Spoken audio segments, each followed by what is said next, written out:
Isekai. The Rebirth of the Malicious Empress of Military Lineage. Chapter 52, Sneak Attack. During normal times, good-looking and vicious would not be discussed in the same topic. Just as those elders had said, flower fists with fancy footwork. Moves that were good to look at would definitely not be strong, and the truly strong moves must be very ferocious. However, it was not the case for Zi Jingxing.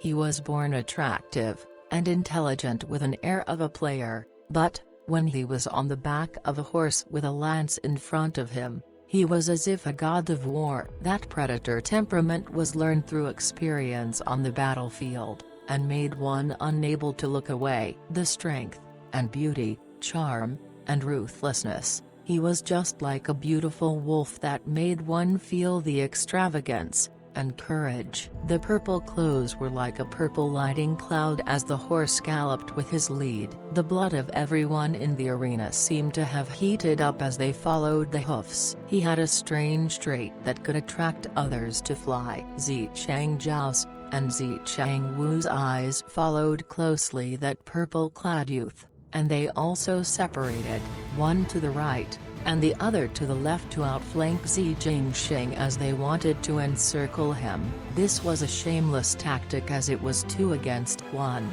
Everyone in the arena cried out in surprise repeatedly as Fu Ziyu said, Zi Jingxing is truly a good seed of the Zi family. How could it be as incredible as you say? Prince Shu laughed, so stubborn and obstreperous that even Zi Ding cannot manage. One is afraid that he is just a devil incarnate.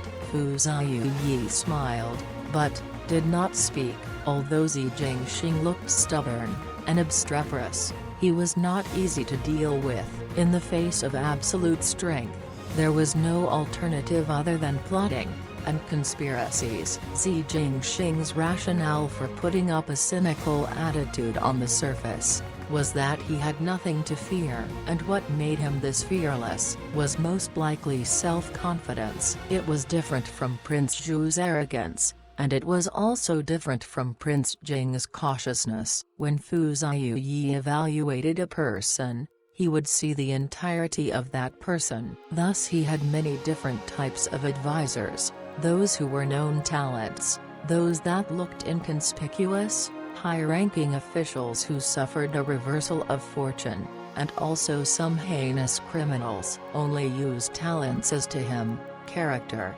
bearing, and attitude were not important factors. Such a dazzling person like Zi Jingxing, one truly wishes to take him for his own use. Unfortunately, he was from the residence of Marquis of Linen, and as for the residence of the Marquis of Linen, it will not exist in the landscape of Mingqi for too long.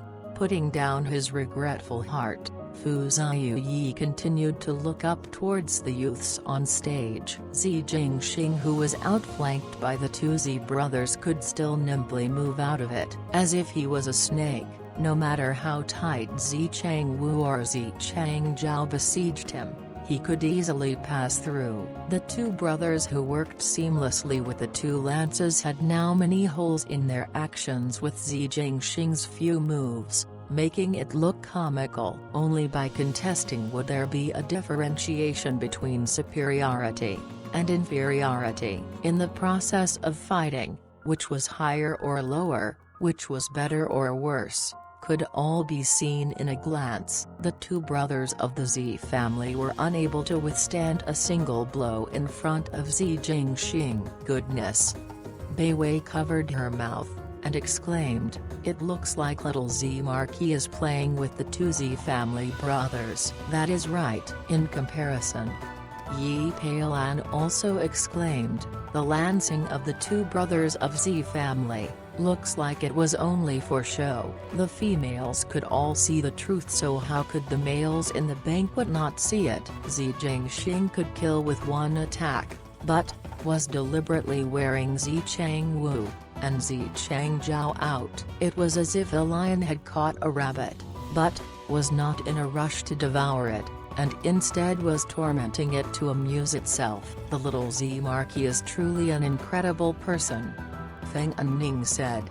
The two brothers of the Zi family are most proud of their lancing, but, upon comparison today they are like clouds and dirt apart, afraid that they would lose miserably today. Shen Miao looked down at the chess game in front. Not at all. How could this be considered as losing miserably? This was just the beginning. She slowly placed the white piece down, and the two black pieces were instantly swallowed. A small empty patch appeared on the chessboard. Up on stage, Zi Changwu and Zi Changzhao were finally angered. They were played like monkeys by Zi Jingxing for a long time, and felt anger and shame burning in their hearts. Zi Jingxing clearly intended for them not to be able to back down, and they knew how bad their performance was just now. A whiff of killing intent appeared in Zi Changwu's heart. He stared fiercely at the purple-clad youth. The youth on that horse's back was extraordinarily talented,